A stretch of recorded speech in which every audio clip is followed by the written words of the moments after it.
Yes, Simhachalam ఘటనపై AP మంత్రి ఆనం రామ్ నారాయణ రెడ్డి మాట్లాడుతున్నారు. లైవ్ లో చూద్దాం.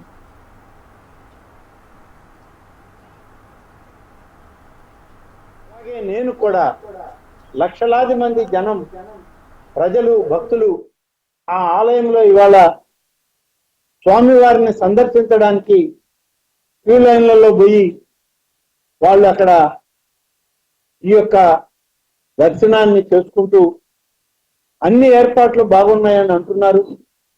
ఒక అనుకోని విధంగా జరిగినటువంటి దుష్పరిణామం. ఇప్పుడు మీరు వెళ్తే మీరు వచ్చారనే దాంతో మళ్ళీ వివిధ శాఖలు, కొన్ని క్యూ లైన్లు, ఆ దర్శనాలకు వచ్చేటువంటి జనం మధ్య కొంత డిస్టర్బెన్స్ వస్తుంది, ఆలస్యం అవుతుంది. ఏది ఏమైనా సరే ఈ రోజు రాత్రి 12 గంటల లోపల ఈ యొక్క నిజరూప దర్శనం పూర్తి కావాలి. 12 గంటల తర్వాత దీన్ని కొనసాగించడానికి లేదు, ఆలయ ఆగమ నిబంధనల వల్ల. కాబట్టి ముఖ్యమంత్రి గారిని మేమందరం కోరాం, అయ్యా మీరు అక్కడికి వచ్చి చూడాలని మేము మనసులో ఉన్నా, ఇది సందర్భం కాదు, సమయం కాదు. జరిగేటువంటి దాన్ని మన మంత్రివర్గ సహచరులు దగ్గరుండి పర్యవేక్షిస్తున్నారు, అధికారులంతా అక్కడ ఉన్నారు. మీరు వెళ్ళినట్లయితే ఈ క్యూ లైన్లకు కానీ, దర్శనం చేసుకునేటువంటి భక్తులకు కానీ కొన్ని ఇబ్బందికరమైన పరిస్థితులు ఉంటాయి. దయచేసి వెంటనే మీరు అక్కడికి వెళ్ళేటువంటి ప్రయత్నం వద్దు అని చెప్పి నేను కూడా వారికి సూచించడం జరిగింది. అలాగే మా సహచార మంత్రులు కూడా అదే అభిప్రాయాన్ని వ్యక్తం చేశారు. కానీ ముఖ్యమంత్రి గారు దీని మీద చాలా ఆందోళన వ్యక్తం చేశారు.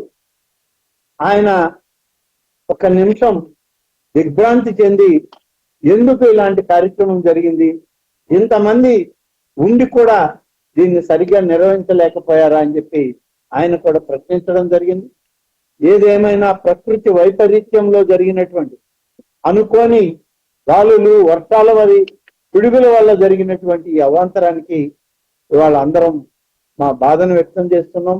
చనిపోయిన కుటుంబాలకి, ఆ కుటుంబ సభ్యులకి సానుభూతిని, సంతాపాన్ని వ్యక్తం చేస్తూ, అలాగే మరొక 3 క్షతగాత్రులు అయ్యారు. ఆ వాళ్ళకు కూడా పూర్తిగా ప్రభుత్వం అండగా తోడుగా ఉండి ఆ 3కి కూడా మంచి వైద్యం, మెరుగైన వైద్యం చేయించడానికి ఇప్పటికే ఆదేశాలు ఇచ్చాం. ఈ సందర్భంలో ముఖ్యమంత్రి గారి నిర్ణయం, చనిపోయినటువంటి ప్రతి వ్యక్తికి 25 లక్షల లెక్కన ఎక్స్ గ్రేషియా రాష్ట్ర ప్రభుత్వం నుంచి దేవాదాయ శాఖకి ఆదేశాలు ఇచ్చారు.